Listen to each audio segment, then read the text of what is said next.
Kasih karunia dan damai sejahtera Allah Bapa kita dan anaknya Tuhan Yesus Kristus menyertai saudara. Amin. Shalom, saudara-saudari yang terkasih di dalam nama Tuhan Yesus Kristus. Senang bisa menyapa saudara di tempat saudara berada hari ini. Dalam dimensi yang berbeda tetapi dalam dunia yang sama. Sebagai insan yang diciptakan untuk Tuhan, sebelum kita melakukan rangkaian aktivitas kita pada hari ini, marilah kita mengawalinya dengan mendengarkan firman Tuhan. Firman Tuhan untuk kita pada hari ini tertulis dalam kitab Mazmur pasal yang ke-31 ayatnya yang ke-8. Demikian pembacaan firman Tuhan. Aku akan bersorak-sorak dan bersuka cita karena kasih setiamu, sebab engkau telah menilik sengsaraku, telah memperhatikan kesesakan jiwaku. Demikian pembacaan firman Tuhan. Saudaraku yang terkasih, di dalam nama Tuhan Yesus Kristus, kita harus menyadari bahwa keberadaan kita di dunia ini adalah sementara. Sehingga ketika kita sampai pada titik pengenalan akan hal tersebut, maka kita harus semakin memikirkan satu hal dalam pengertian yang begitu responsif tentang bagaimana supaya kita menjadi pribadi yang aman dalam dunia yang tidak aman. Ketika kita memikirkan bahwa kita sudah memiliki bodyguard, kita telah memiliki rumah yang bagus, tempat perlindungan yang mewah, ternyata kita hanya jatuh kepada suatu pemahaman bahwa kita percaya dan kita meyakini dan kita menerima dunia ini adalah sementara dan akan segera lenyap. Tetapi mengapa kita menyerahkan diri kita kepada rasa aman yang sementara? Itu menjadi kekeliruan yang bersifat masif. Sehingga kita harus menyadari satu hal. Ada perlindungan yang lebih aman dan benar-benar aman dan sangat menjamin, dan itu yang terpenting dalam hidup sekarang dan hidup masa depan. Apa itu? Pemazmur berkata, aman dalam tangan Tuhan. Hanya di dalam tangan Tuhanlah kita benar-benar aman. Sehingga sebelum saudara melakukan pekerjaan saudara, saudara harus menyerahkan hidup saudara ke dalam tangannya.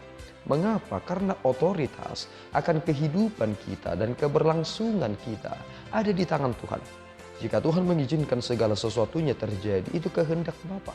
Dan tidak ada suatu pekerjaan yang terjadi jika saudara berada di dalam Tuhan menjadi pekerjaan yang kebetulan. Semua penuh dengan rancangan Allah. Dan jika semuanya terjadi, Tuhan Maha tahu akan masa depan saudara. Maka apa yang kita harus kerjakan di dunia ini ketika kita sudah berada di dalam tangan Tuhan? Maka pemazmur berkata di ayat yang ke-8, Aku akan bersorak-sorak dan bersuka cita karena kasih setiamu, sebab engkau telah menilik sengsaraku, telah memperhatikan kesesakan jiwaku. Apa bukti bahwa Tuhan adalah perlindungan yang aman? Jika saudara mengerti tentang rancangan masa depan, siapa yang mengerti dan memahami dan tahu tentang masa depan saudara? Hanya Tuhan. Semua perjalanan kehidupan kita ini Tuhan sudah tahu. Kita melangkah ke kanan, ke kiri dan seterusnya juga Tuhan sudah mengetahuinya.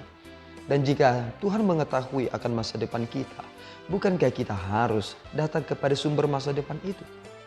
Bahwa apa yang kita pikirkan saat ini belum tentu akan menghasilkan yang terbaik di masa depan.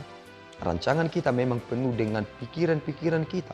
Kita boleh belajar sana sini, tetapi itu bukanlah hal yang mutlak. Kita ingin merepresentasikan segala sesuatunya dengan baik, tetapi itu bukanlah masa depan yang bisa menjamin kita. Kita harus bersorak-sorai. Mengapa demikian? Karena Tuhan adalah pemilik masa depan kita. Karena Tuhan adalah perlindungan kita. Maka jangan ada perlindungan yang lain bagi saudara. Jaminan keselamatan kita hanya bersumber dari Dia.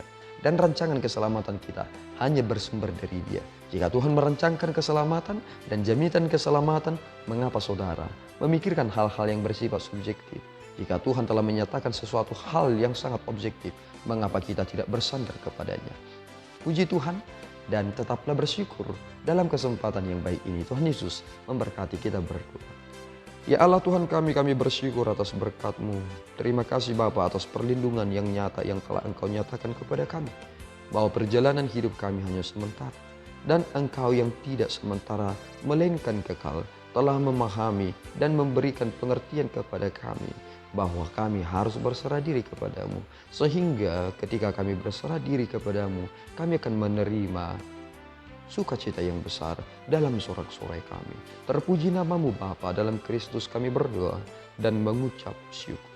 Anugerah Tuhan kita Yesus Kristus, kasih setia Allah Bapa, dan persekutuan Roh Kudus menyertai saudara. Amin. Tuhan Yesus memberkati.